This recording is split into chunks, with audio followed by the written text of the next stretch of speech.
Hello, this is Mr. Fleming, and it's February 3rd, and that means we have a remote day. And I'm going to do a demonstration for our still life, and we've been working on still lifes this week and last week. And we talked about setting up a light source, and I have one. And we talked about having the object that we want to draw right in front of us, and we want to make sure that that is definitely part of the still life, that you can't just draw from a photograph or your phone. We want to have the object in front of us. We also talked about mediums and different mediums to draw with. We work with graphite and the different ranges of graphite from a B pencil to an H pencil. And we also work with charcoal on a tone paper with white charcoal and with black charcoal, regular charcoal, soft charcoal. Today I'll be working with pen and pen and ink. Now, a lot of people don't like to draw strictly with pen. I do. A lot of people really do feel intimidated about not being able to use an eraser. Really, once you start drawing, that's not really an issue. Ink is a wonderful way to draw, and there's all kinds of ways to set up a drawing. Of course, we worked with a viewfinder, and you're welcome to use a viewfinder if that helps you out. All that does is I'm working on 10 by 8. That sets up my proportions so I can set up a frame around my object and move it in, move it out, and really work out composition and design.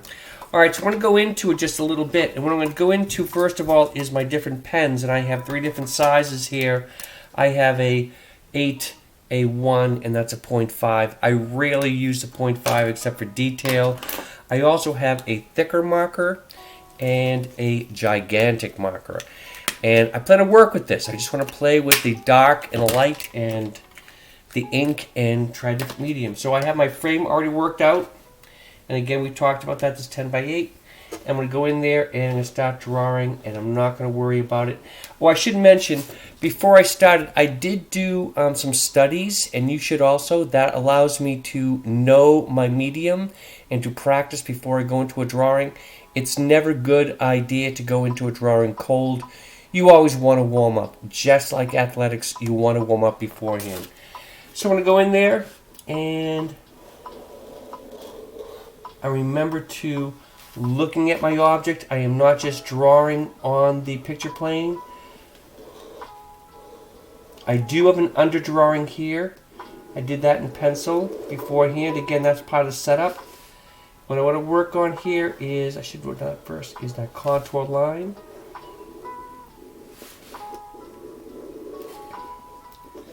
And there's my contour line.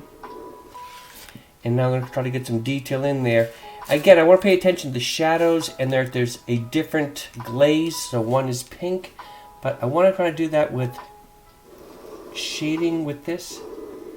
I'll show you guys how to do that in 1 minute.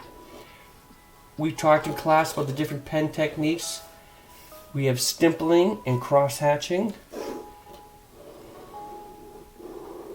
I'm going to walk in there in a minute and try to work on some really big contrast.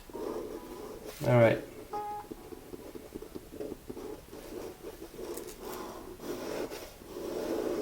Alright, so now you can see I have my underdrawing here.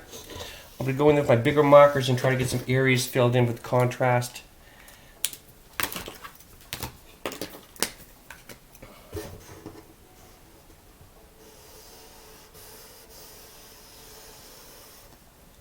A lot of people, they're afraid to go in there with black. I'd be bold, be willing to do many different drawings, be willing to lose some drawings for the sake of practicing.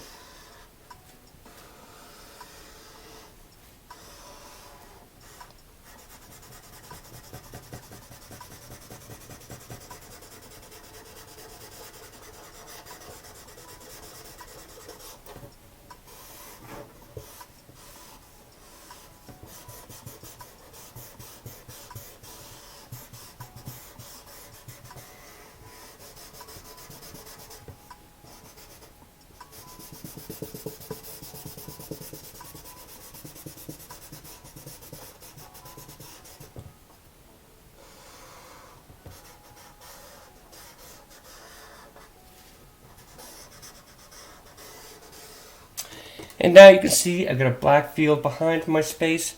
move to a smaller pen. I want to try to get some details in there.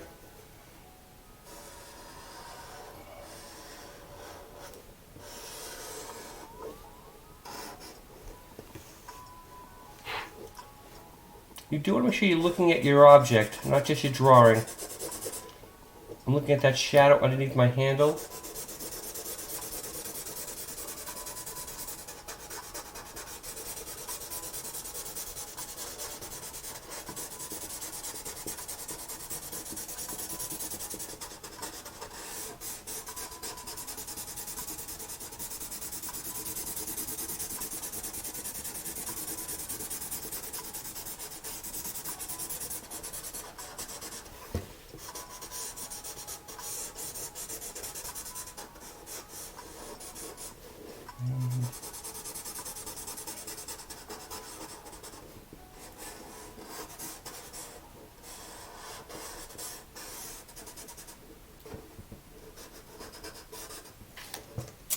Alright, so now we can see we have the subject, the object, it's on a table, we have the space behind it. I'm still going to use my thick marker and try to get some of this detail in here. Again, having a variety of sizes can really, really help out.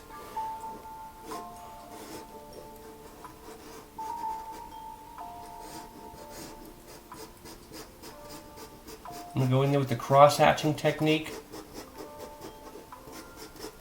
There are a lot of shadows here. Out of my way. And I want to try to pick up on them and draw them out.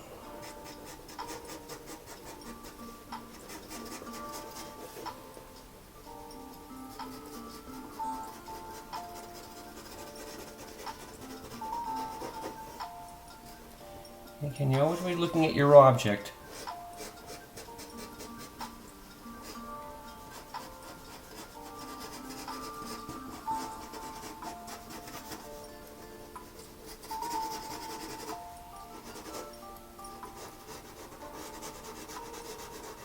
Looking at the shadows on the handle, where those deep shadows are.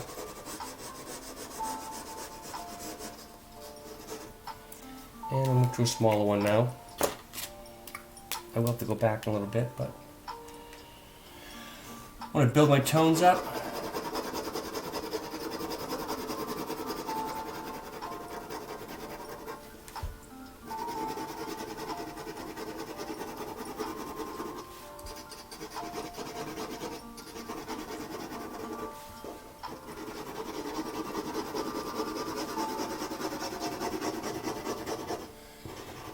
Now, if I were drawing myself, I would have this on a flat table so I could rotate it.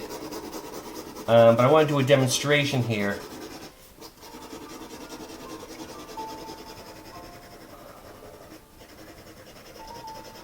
So I want you guys to be able to see me.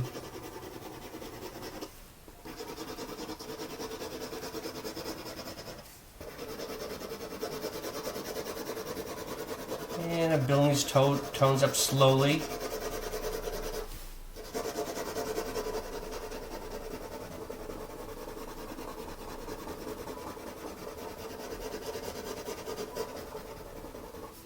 And again, always check in with the object. Make sure you're drawing the object, not just the drawing.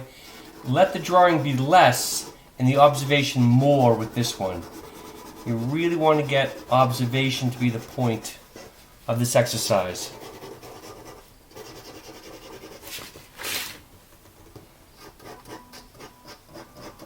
Again, I would usually rotate the paper, not my hand this way. I was drawing myself. I want to give you a demonstration.